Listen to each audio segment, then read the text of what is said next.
Hello learner, I hope you are fine. Today we will learn about personal pronouns with their person markers in details. In Santali, personal pronoun marker is named as Oja.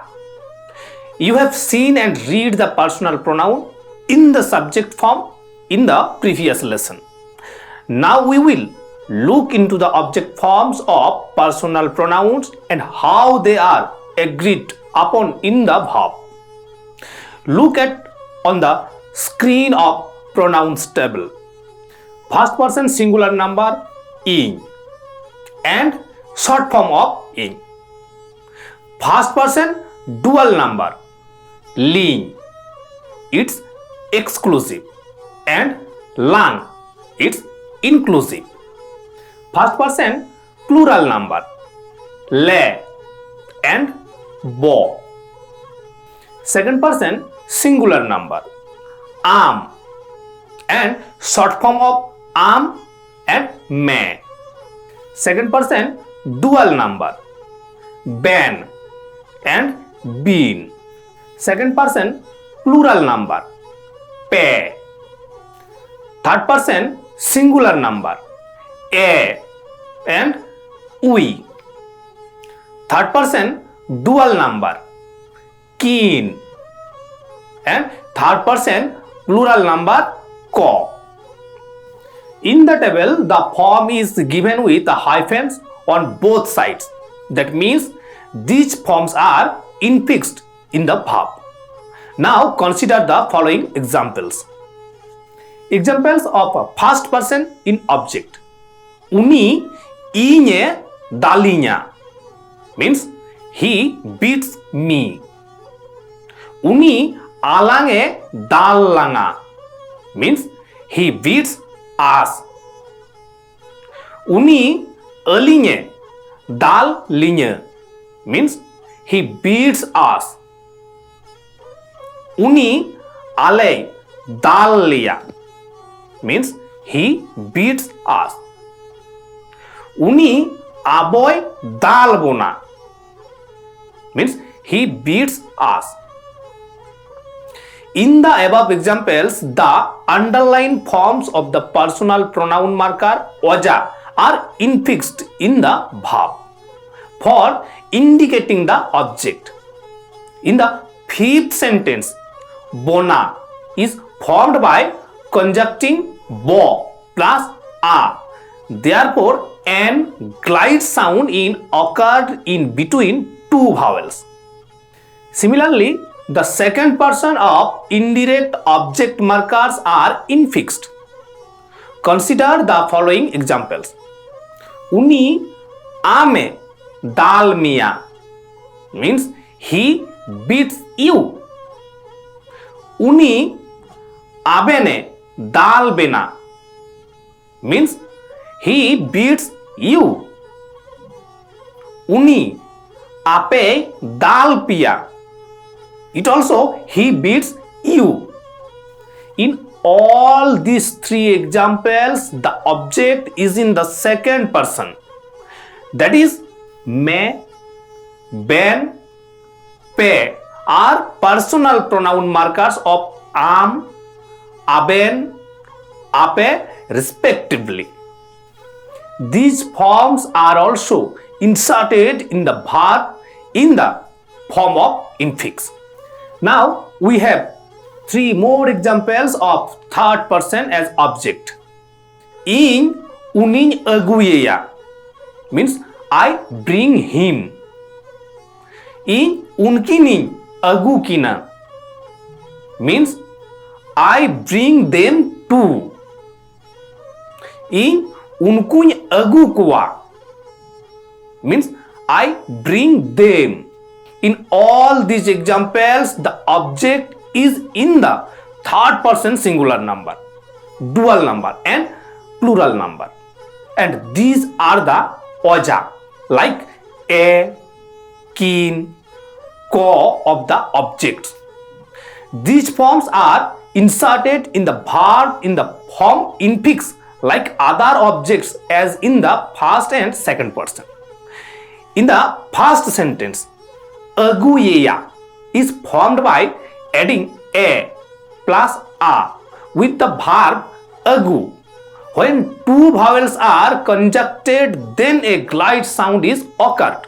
Here, we is occurred in between two vowels. According to rule of Santali grammar, when e or a is conjuncted with other vowels, then we is occurred. And when two vowels are conjuncted except e and a, then ow or n is occurred in between two vowels. So far, we have read indirect objects. Now, let us consider the following sentences with direct and indirect dual objects. As for examples, in uni puthing emaya means I give him book. In unkin puthing emakina means I give them book. In unku puthing emakua means I give them book.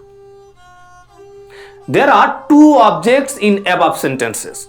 One is direct object and other is indirect object. You are aware that indirect object has its person marker oja and the person marker oja is infixed in the verb. But there is no person marker oja of direct object. In the past sentence, emaya verb is formed by infixing we in between the root verb am and finite verb marker a. And the indirect object marker we is derived from uni. In this way, emakina, emakwa, finite verbs are formed. Let us notice some usage of second person indirect object in following sentences. In am puthing emama means I give you book. In aben puthing emabina means I give you book. In ape puthing emapia means I give you book. Here the objects are of second person. In the past sentence, ema ma verb is formed by infixing am in between the root verb am and finite verb marker a.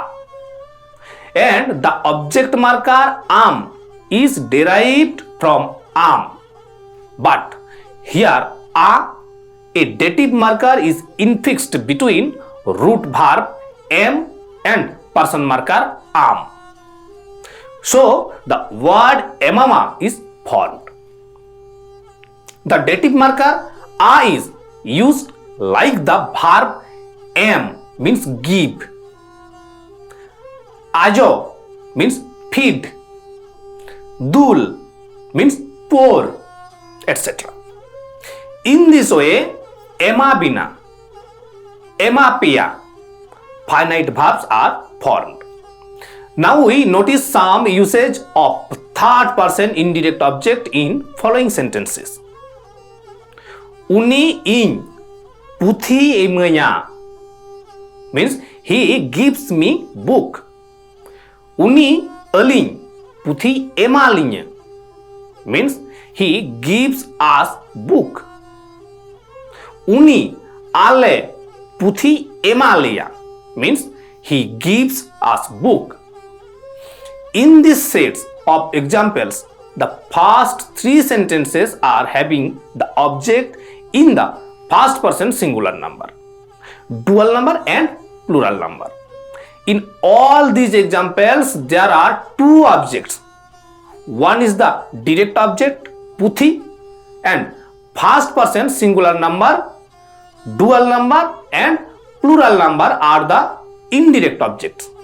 Like indirect objects in the sentence, direct objects are also incorporated in the verb in the form of infix.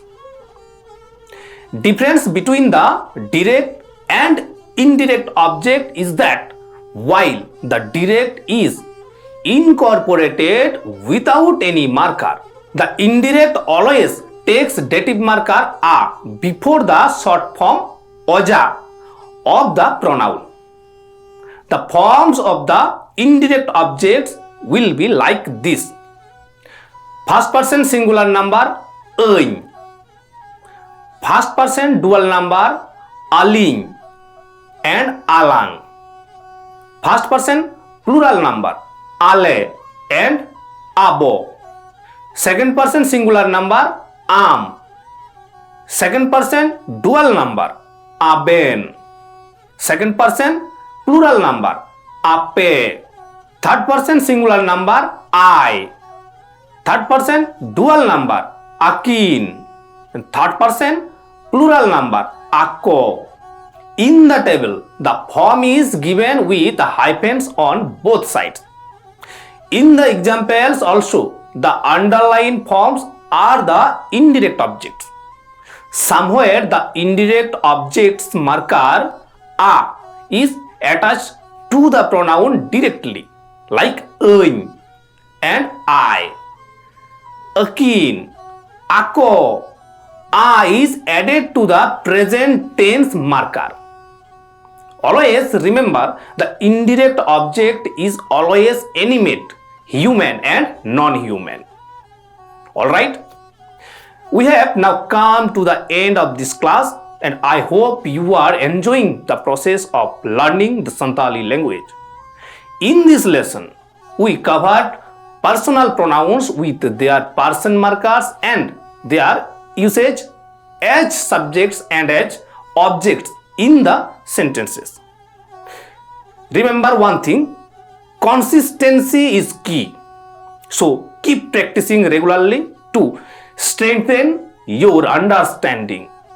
See you again in the next lesson. Thank you.